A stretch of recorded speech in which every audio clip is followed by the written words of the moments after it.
Então, gente, a primeira questão aqui de didática, né?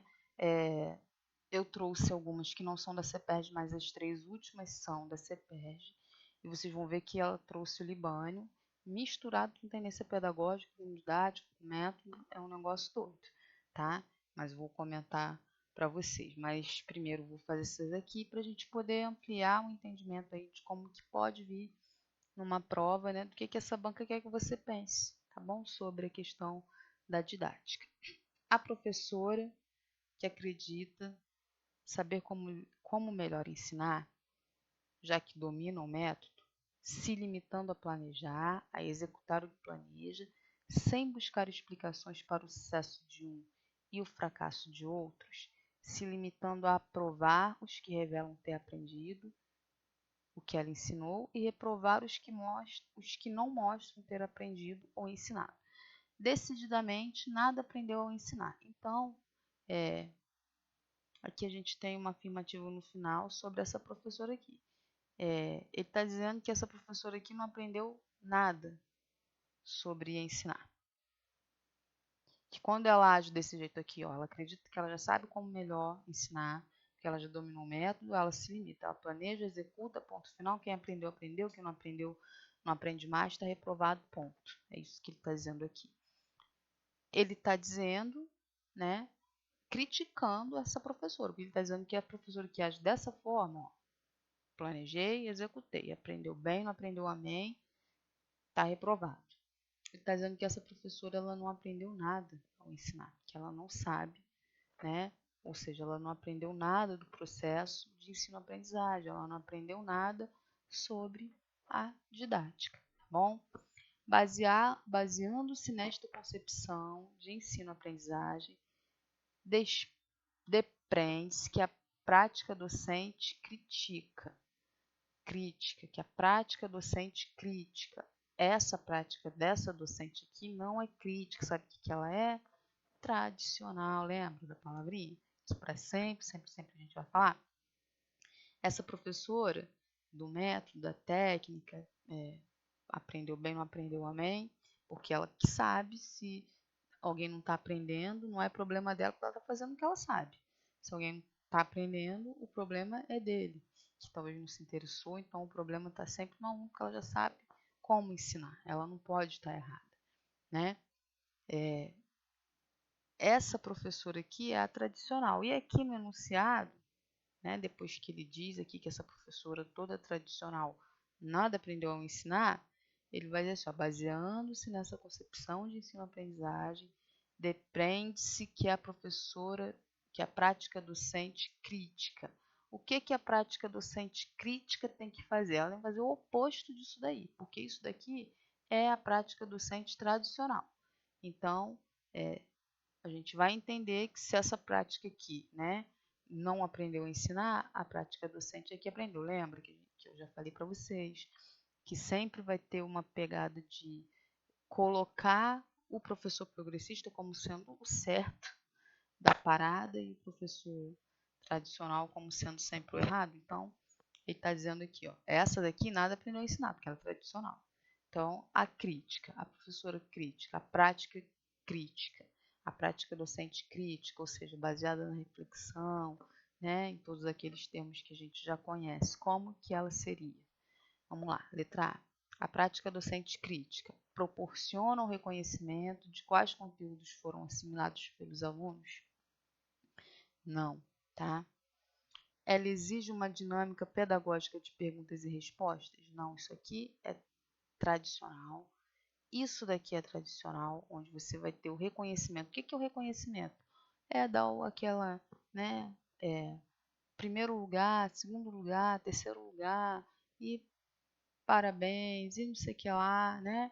Dar aquele destaque, assim, para um aluno em detrimento de outros, né? Proporciona o reconhecimento de quais conteúdos foram assimilados pelos alunos.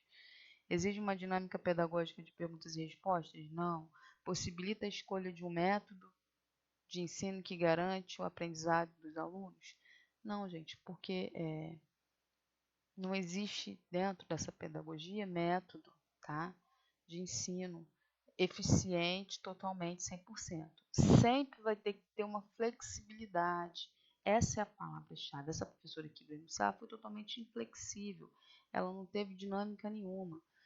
Ela escolheu o método dela e ponto final. Então, nenhum método de ensino garante o aprendizado dos alunos. Às vezes, um aluno vai aprender por um método e o outro vai aprender por outro. Né? Então, o docente, ele tem que ser flexível, adaptar-se, tá? Observar o processo, se está caminhando, se não está caminhando, fazer uma autoavaliação e aí ele ser flexível na condução do seu método, ou no abandono de um método, de não abraçar do outro. Então, porque método nenhum garante o aprendizado dos alunos, tá bom? Permite um desempenho mais seguro no processo de ensino? Não, tá, gente?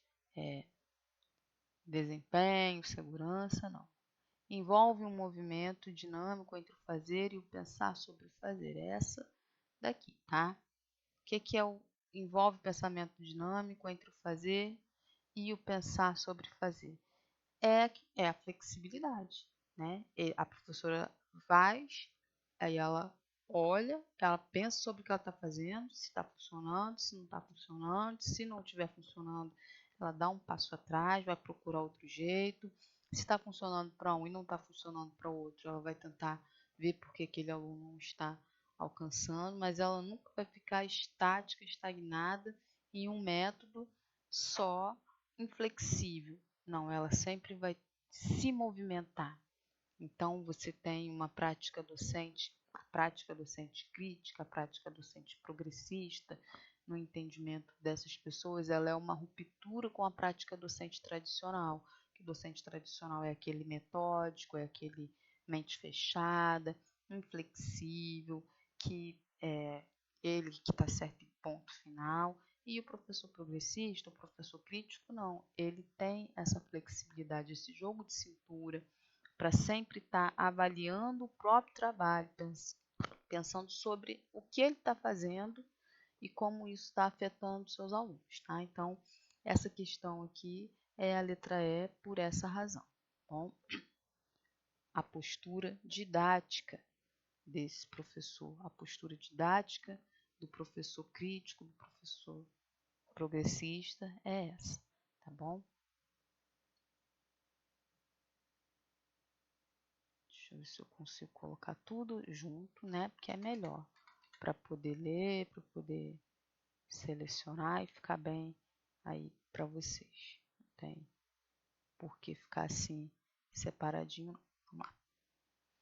Exclui-se como princípio no processo de atuação docente na instituição de educação infantil. Gente, isso aqui, como na prova de vocês não é só de educação básica, a gente tem também aí, né, a questão da educação infantil, então por isso eu trouxe aqui, tá? Exclui-se, ou seja, qual não é aqui um princípio no processo de atuação docente na instituição de educação infantil. A gente não pode confundir educação infantil com educação básica, porque elas são diferentes, elas têm princípios diferentes, formas de prática diferentes, ênfases, enfoques diferentes, tá bom? Então vamos lá. Exclui-se. Então eu vou procurar aqui o que está errado, tá bom? Criar espaços ricos, potencializadores de atividade infantil, isso está errado? Não, está certo, né? Os espaços na educação infantil, eles têm que ser assim mesmo.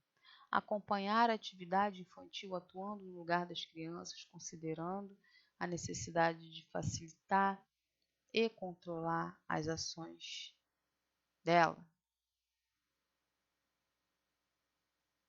Não, né, gente? Essa daqui é a que está errada. Acompanhar a atividade infantil atuando no lugar das crianças.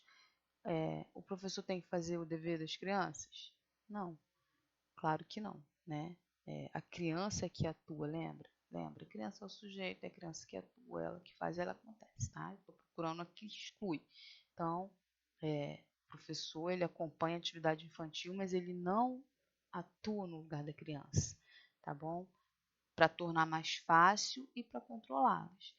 O que está dizendo aqui? Que o professor de educação infantil, ele não tem que fazer aquilo que é a criança que tem que fazer. Ah, não vou fazer para poder ajudar, para poder facilitar. Por exemplo, eu vou pintar o desenho para ela porque vai ficar mais bonito. Ou talvez se eu pintar no lugar dela, ela não vai fazer tanta bagunça.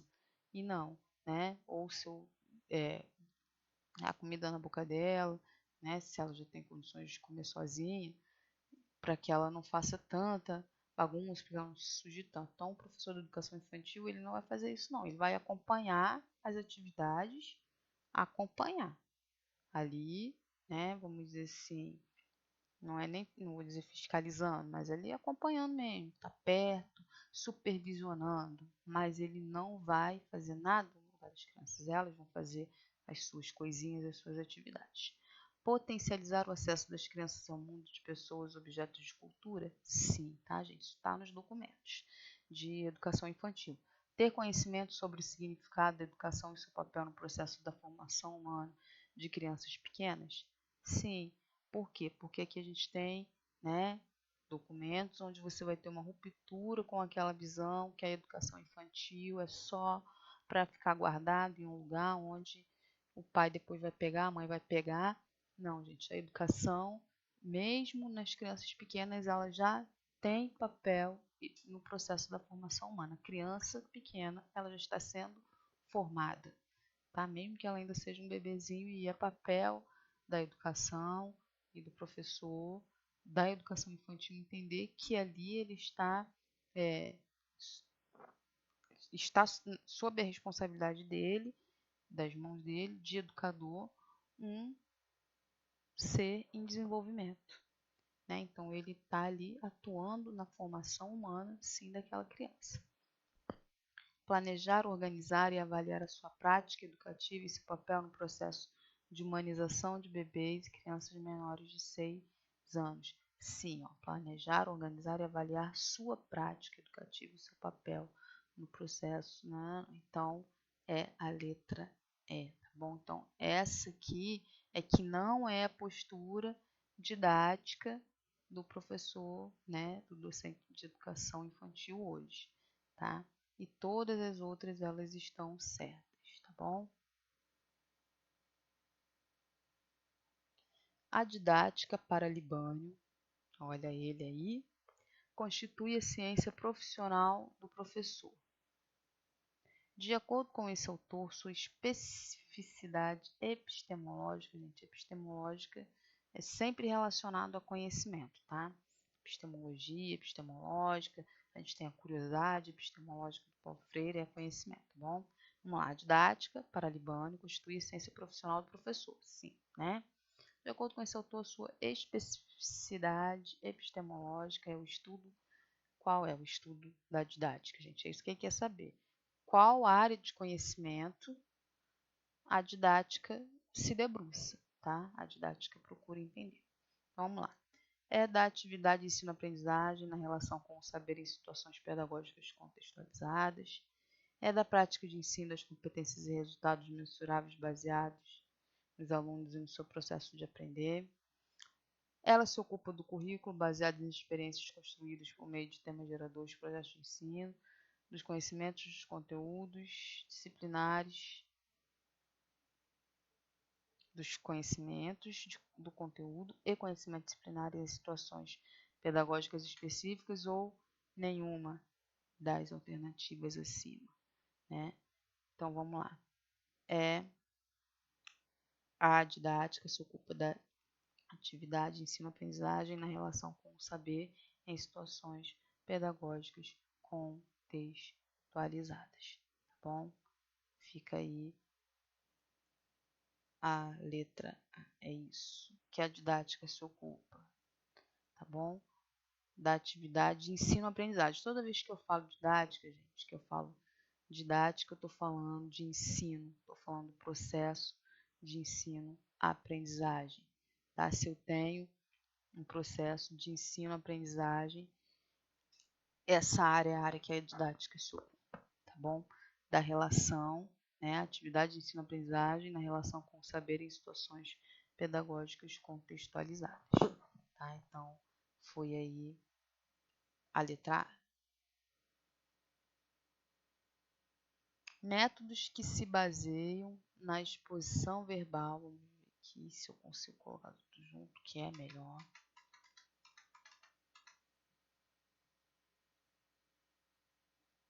Métodos agora, gente, essas 3 agora que eu vou fazer, elas são uma prova da CEPERJ, tá?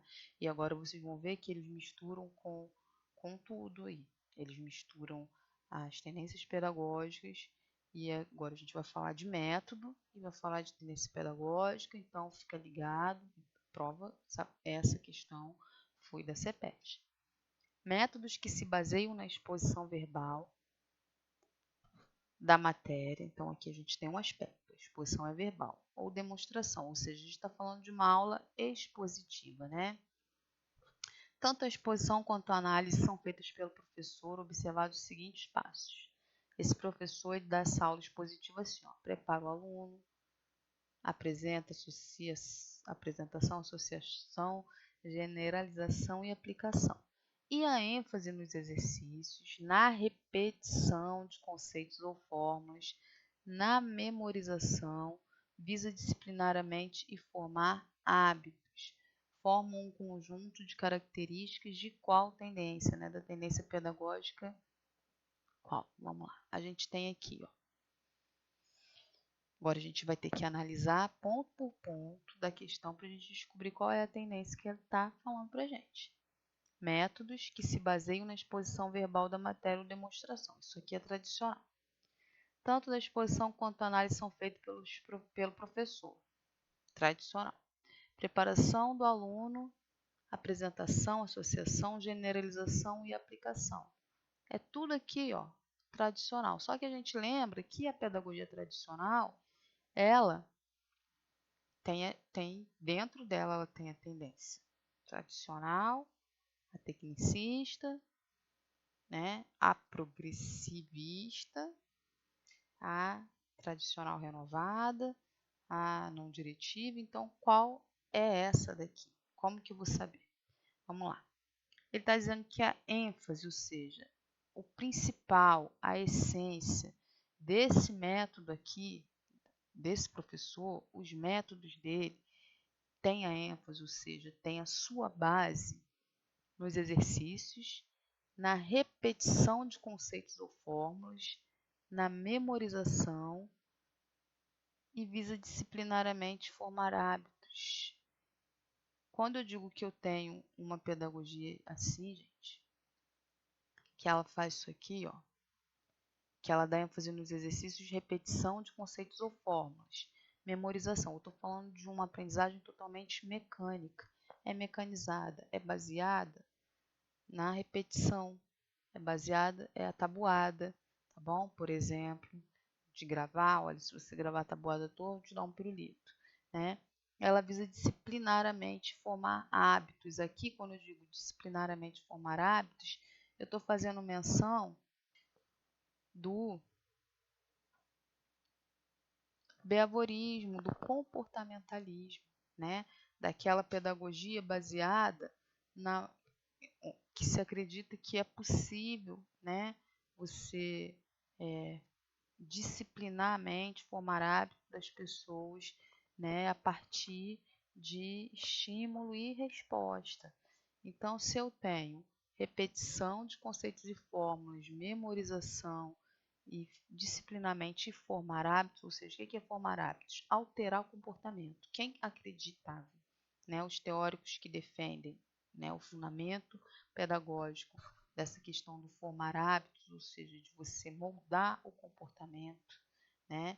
Isso daí é Skinner, isso daí é o behaviorismo, isso daí são os teóricos base da pedagogia tecnicista, tá bom? Liberal tecnicista. Por que liberal? Falei em outros vídeos, falei em outras questões, porque ela tem compromisso com o capitalismo. Tá? Ela não faz parte das pedagogias progressistas. E por que tecnicista? É aquela pedagogia que teve o seu auge aí na época da industrialização, né? Quando a gente fala de tecnicismo, a gente lembra de industrialização, onde era preciso formar pessoas capazes de trabalhar nas indústrias, de ler os manuais de instrução, de operar as máquinas com precisão, tá? E aí você tem esses teóricos do behaviorismo, do comportamentalismo, onde eles vão dizer que é possível você moldar o comportamento da pessoa. Então, viram só como que a questão do método apareceu aí na prova da CEPERJ, misturado com tendência e bem detalhado, exigindo um nível de conhecimento aí de tendência pedagógica pesado para vocês, tá?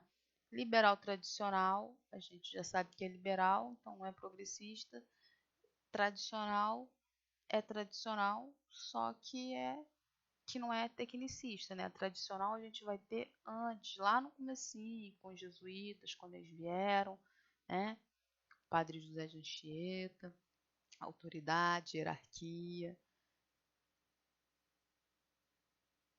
A progressista, e aqui já tem. Progressista, progressista, progressista fora, tá? Porque se eu tenho memorização, disciplinamente, repetição, eu já tô fora, não é progressista de jeito nenhum, tá bom? Outra questão aqui parecida é da mesma prova, e vocês vão observar aí que nas alternativas você tem as mesmas opções. Você só vai mudar o enunciado, tá bom? Os conteúdos de ensino são as informações, os princípios científicos, leis, etc., estabelecidos, ordenados numa sequência lógica e psicológica por especialistas. Os conteúdos decorrem da ciência objetiva, eliminando-se qualquer sinal de subjetividade.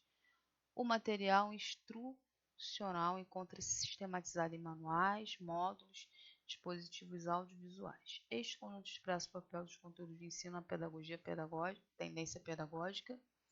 Agora, qual é? A tecnicista a gente já tira, porque a gente já sabe que aquela questão lá de cima era tecnicista, e esse daqui tem outras características, né? Então, vamos lá. Os conteúdos de ensino são as informações, os princípios científicos, leis e etc. Ou seja, você tem uma visão aqui de que a educação ela se baseia em transmitir conhecimento apenas. Então, né, porque são as informações, os princípios científicos e leis, estabelecidos, ordenados em sequência lógica e psicológica pelos especialistas. Então, você já não tem uma liberdade, você já não tem um entendimento de que o processo de ensino é uma construção, mas ele é uma imposição, né? A gente tem aqui um reflexo da educação bancária, tá? A criança chega lá e ela vai ser exposta a todo tipo de conhecimento, informação, princípio, leis, né, e etc. Então aqui eu já tenho uma característica da pedagogia tradicional. Pedagogia tradicional que vê a educação como um mero instrumento de transmissão de conhecimentos acumulados, tá? Os conteúdos decorrem da ciência objetiva, eliminando-se qualquer sinal de subjetividade, né? O que quer dizer esse trecho aqui? O que é a ciência objetiva, eliminando-se qualquer sinal de subjetividade? Quer dizer o conhecimento absoluto, a verdade absoluta. Olha, é isso, você não pode pensar, você não pode questionar, você não pode refletir, você não pode construir nada em cima disso, você só precisa saber disso e saber que isso é assim, ponto final. Isso é eliminar sinal de subjetividade. Você tira do educando qualquer oportunidade de criar, de questionar, de pesquisar, de refletir, de ampliar, tá, aquilo dali, porque o que se ensinou é o certo, é aquilo que existe, é a única coisa que se deve aprender. O material instrucional, ou seja, os materiais, os recursos didáticos, né, encontra-se sistematizado nos manuais, nos módulos e nos dispositivos audiovisuais, ou seja, já está tudo pronto, vamos dizer assim, nas enciclopédias, nos dicionários, nos livros didáticos, né, se for ver algum slide, materiais audiovisuais, já está tudo pronto, não tem flexibilidade, não tem criatividade, não tem ampliação de nada. E tudo isso que a gente falou aqui, gente, é pedagogia liberal tradicional, tá?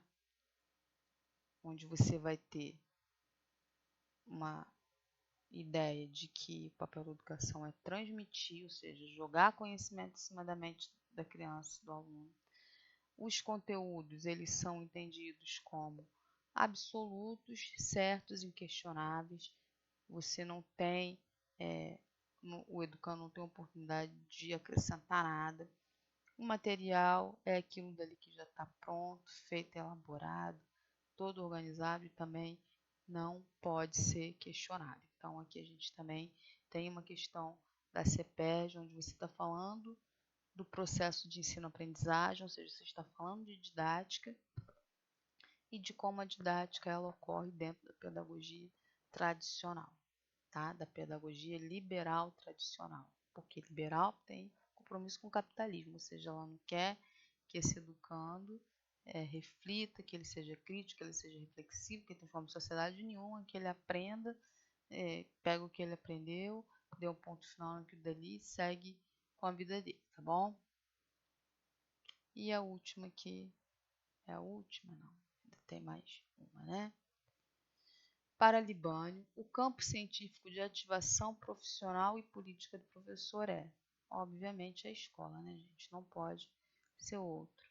O professor, né, o campo científico, olha só, gente, como é que eles são, campo científico de atuação profissional e política. Eles sempre vão colocar aí dentro da função do professor, dentro da função da didática, da função do processo de ensino-aprendizagem, que é uma questão política, que a nossa função, a nossa atuação, ela é política. E onde é que a atuação profissional e política do professor ocorre é na escola, tá? Ele é o profissional, né, da escola. Segundo Libânio, a ciência da educação e para a educação, que estuda a instrução e o ensino, que é um campo de conhecimentos que investiga a natureza das finalidades da educação numa determinada sociedade, bem como os meios apropriados para a formação dos indivíduos, tendo em vista prepará-los para as tarefas da vida social, denomina-se, né, qual é a área aí, né, qual é a ciência, qual é a área de conhecimento que se debruça sobre a instrução e o ensino, né, que é um campo de conhecimentos que investiga a natureza. Então aqui a gente não está falando de didática, a gente está falando de um campo de conhecimentos, né? Ou seja, a didática está dentro desses conhecimentos, tá? Também investiga a natureza e a finalidade da educação numa determinada sociedade, bem como os melhores meios para a formação, tendo em vista preparado para as tarefas da vida social, denomina-se a pedagogia, né, gente? A famosa pedagogia, tá?